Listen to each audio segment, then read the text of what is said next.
When 12-year-olds start throwing around terms like, I'm just projecting my feelings on you because of my narcissistic bias, so don't be codependent and keep enabling me. You know that the world has been overrun by psychobabble. I've actually heard children surprise me with statements like that. Psychobabble sounds wise, but it's full of buzzwords based on the inaccurate knowledge or misuse of technical terms from psychology, mental health, sociology. Intimacy is one of those buzzwords. Vulnerable is another. And they often get put together in a problem solving framework. Need more intimacy? Be more vulnerable. But the resulting advice to be more vulnerable can leave many people who long for satisfying human connection unfulfilled, disappointed, discouraged. In this episode, I'll provide another pathway to intimacy in our hyper-romantic culture that longs for it but lacks the know-how. And in the process, I'll also point out the character traits needed to protect people from the damage often done by buzzwords. You may be one of those people who wants more intimate relationships, and so what I say just might help you also. Hi, I'm Doug Newton, pastor for 45 years, national award-winning magazine editor, and author of 24 books, and this is At the Intersection with Doug Newton, where scripture, culture, and character meet. And I'm here to help you pursue the kind of character needed to align with scripture faithfully and to engage culture graciously. Now, each week I make one observation about our culture. I give one insight from the Bible that speaks to that issue, and then I suggest one way to strengthen the character that you and I need to relate to our mixed up world with exemplary grace and fresh impact. Now, this is a no gripe zone, seriously. Our question is not what's wrong with our culture, it's about what's the right way to respond. So you ready? Here we go. So tell me, what springs to your mind when you hear the word intimacy? Chances are it's images of skin on skin, physical closeness, kissing, hugging, caressing, and, well, I don't need to go any farther. Intimacy is often connected with sexual expression in our hypersexualized culture. It's about being that man or woman on the cover of a romance novel.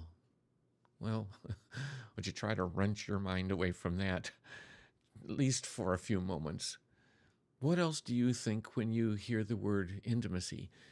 Two people who share their true feelings, their inner thoughts, their deepest desires?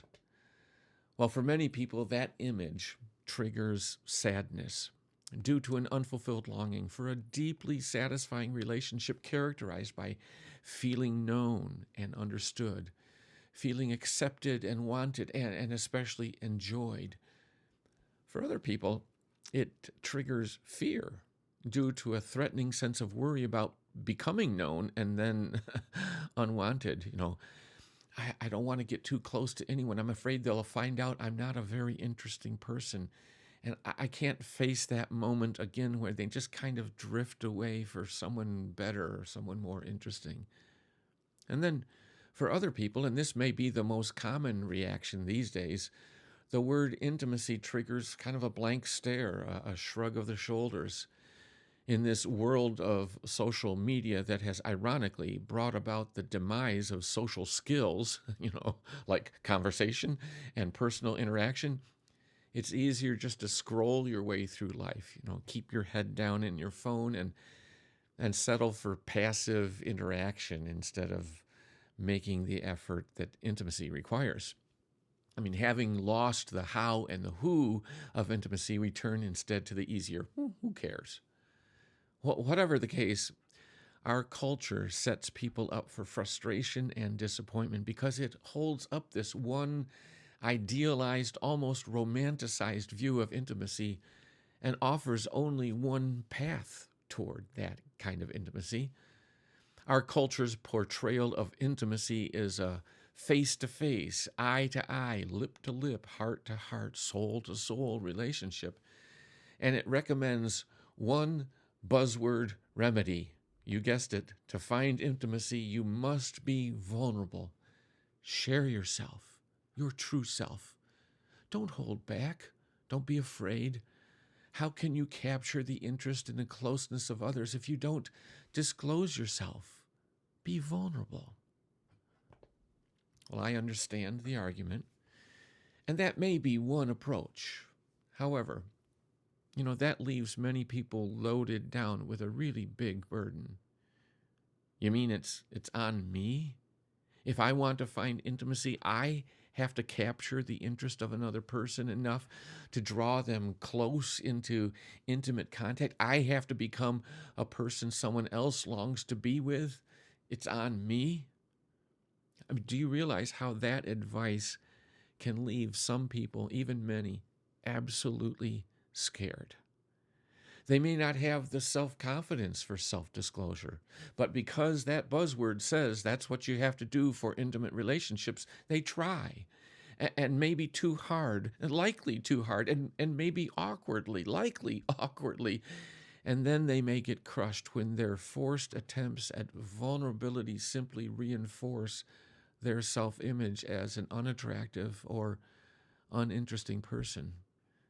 To try to tell them to try again, to be vulnerable, is like telling a tone-deaf person to try harder to sing on key. We need to just stop voicing our culture's buzzwords about this and many other things, and in this case, do a better job in helping people find intimacy than offering this one-size-fits-all path. There is at least another path where you don't even have to worry about trying to be vulnerable. And oh, by the way, those of you who are God followers but who struggled even to sense intimacy with God, this might help you with that as well. Now, forgive me for being bold enough to assume I'm a fairly normal person. But that is my starting point. And so I asked myself a question. Who have I felt closest to in my life? Who have I felt loved by the most, accepted by? Who means the most to me? Who will I jump at the chance to be with? I'll always answer their phone calls and hear their voice and get their advice. Who has left me with memories of treasured moments? I mean, is that not what we all long for? Do I need anything better than that? And I don't remember spending 1 minute thinking about being vulnerable in order for those things to happen. Then how did that happen? And I think I know how, at least one major way. As an example, I think of my relationship with my dad. It was not full of self-disclosure. We rarely sat down and talked about our feelings, our deep desires, trading honest confessions of personal weaknesses or unmet needs.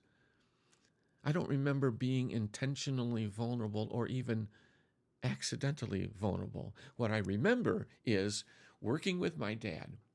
Here, Doug, come hold this light while I unscrew this fixture. Hey, boy, I need you to crawl under the house and hang this insulation where I can't fit. You see, he needed me to do things he couldn't do by himself or chose not to do by himself, and we worked together, common tasks. He evaluated my work. He honored my effort with constructive criticism. He cared about me enough to have me do something over until I did it right. I mean, that was a good thing. In other words, there is more than just one kind of intimacy with more than one cause. There's a kind of intimacy that our world promotes, namely two people face-to-face sharing their hearts made possible by vulnerability. But I'm suggesting that there is this other deeply satisfying kind that comes not from being face-to-face, but side by side, sharing work, purpose, common cause. It's the kind of intimacy known best by fellow soldiers who engage in risk together, having each other's back, counting on each other for their very lives. It's not intimacy based on self-disclosure, but on self-sacrifice and absolute dependency. Without you, I am totally lost. Perhaps that's still a kind of vulnerability, sure. But it's not because you've shared your deepest needs, it's because you share a desperate mission. You are, shall we say, existentially vulnerable more than expressively vulnerable. To be sure, this band of brothers kind of intimacy is extreme, but it is real. So real, in fact, that leaving behind that intimate kinship formed around such desperation and then returning home to family can often be difficult for soldiers. And while it may be dramatically intense because of facing war and death together, it still reveals this other path toward intimacy that has to do with working together toward a common, deeply held purpose. You get what I'm saying? You know, I see as much or even more of that kind of intimacy in the Bible than the somewhat romanticized self-disclosure kind of intimacy that's idealized in our culture. In fact, just think for a moment about Jesus inviting weary people to find soul rest. What did he say would create that connection? Talk? Did he say, "Come unto me and share your heart with me, and I'll share mine with you"? No. Not that that's wrong or unnecessary. However, please notice he offered restorative connection by way of his yoke. The side-by-side connection involving learning from him and working alongside him, just like I did with my dad. Remember, he said, "Come to me, all you who are weary and burdened, and I will give you rest. Take my yoke." Isn't that interesting? It's a paradox. Take my yoke, a symbol of work, right? Take my yoke upon you and learn from me, for I am gentle and humble in heart, and you will find rest for your souls. Now, what often goes unnoticed when quoting this passage is that it follows immediately after a statement about receiving intimate knowledge of God. Look at the verse just before. Jesus says, "No one knows the Son except the Father, and no one knows the Father except the Son, and those to whom the Son chooses to disclose him, to reveal him." See, this is the promise and pathway of the most intimate knowledge of God as Father. Divine disclosure happens in the intimacy of divine partnership, working closely together. Self-disclosure is not unimportant. It's just not the only way toward intimacy. You know, there are many different kinds of people and personalities, and some get in touch with their inner selves easily enough to find words to share. But others find that very difficult. Instead, they never feel more known and deeply connected than when there's work to share more than words to share. Should we just keep pushing them toward opening up more, as if that's their only hope for intimacy, leaving them frustrated and burdened by a sense of failure? Or can we not say, follow this other path toward intimacy with God? And you know, if it's a bona fide path toward intimacy with God, might it not be a bona fide path toward intimacy with others? And that too seems to be validated by Scripture, which calls believers into spiritual unity and bonds of peace. The intimacy of shared mission comes as members of one body take up their assigned role and work together in common vision and purpose. You know, I need you, you need me, we need each other, and find close fellowship in this environment of one mission, one spirit, one faith, one hope. So I believe in this other path to intimacy. I've experienced it over and over in my life. And whether you are a Christian believer or not, this path can also lead you to intimacy. It's a path that isn't based on self-disclosure, but on a self-sacrificing cause. Find people with similar purpose and passion, and you will experience a bond developing that will satisfy your hunger for intimacy. In fact, even as I was writing the script for this podcast, I heard a group of 12 people working outside in the parking lot of a food pantry that's just outside our house. And they're getting ready to feed more than 250 families tomorrow, like they do twice a week, every year for the past 14 years.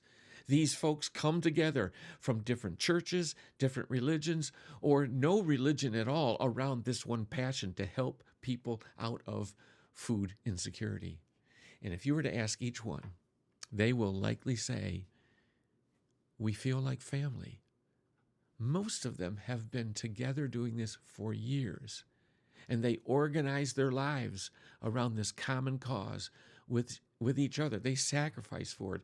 They make their schedule work around these important times and rarely miss.